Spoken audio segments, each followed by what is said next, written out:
Hello, and thanks for tuning in to the first episode of the Daily Titans 2012 election coverage. We bring home the presidential campaign news that affects you. Today we're talking about the GOP candidates.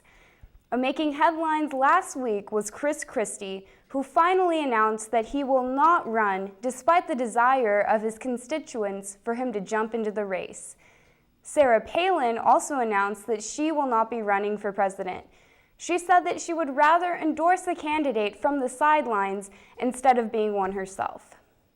And Rick Perry is facing criticism after it was discovered that a rock outside of his family's rented hunting property had the N-word painted on it. Perry claims that the word was painted over many years ago when his family first started leasing the land.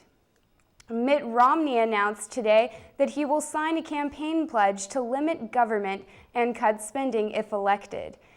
And candidate Herman Cain, the CEO of Godfather's Pizza, recently won the Florida straw poll by 40%. After the death of American-born al-Qaeda leader Anwar al-Awlaki, candidate Ron Paul asserted that President Obama should be impeached.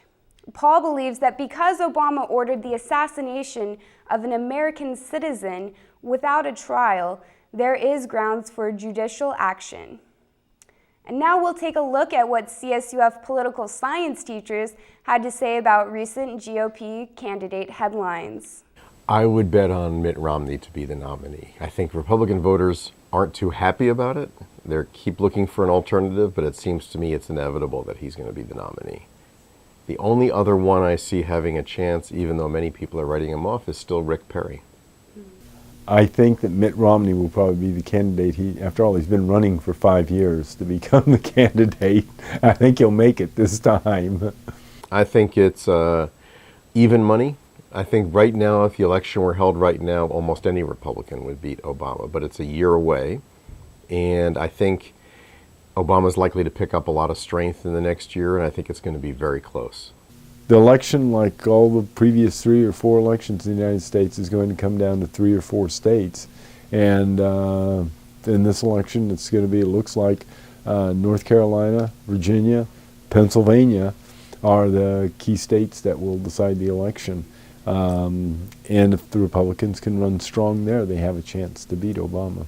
Well, I think there's a bunch of them right now. There's Michelle Bachmann, there's Herman Cain, there's this whole crew that are splitting up this vote.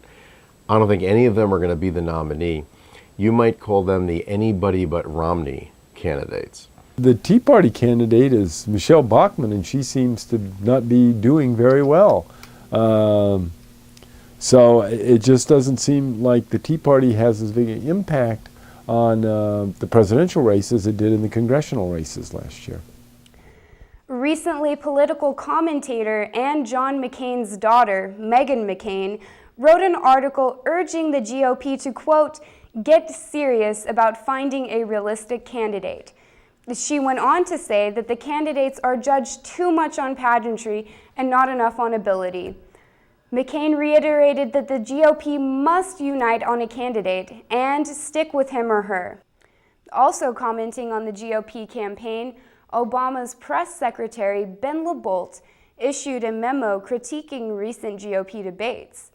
LaBolt pointed out that Rick Perry called Social Security a Ponzi scheme, despite the fact that most Republicans, quote, oppose a fundamental overhaul of Social Security.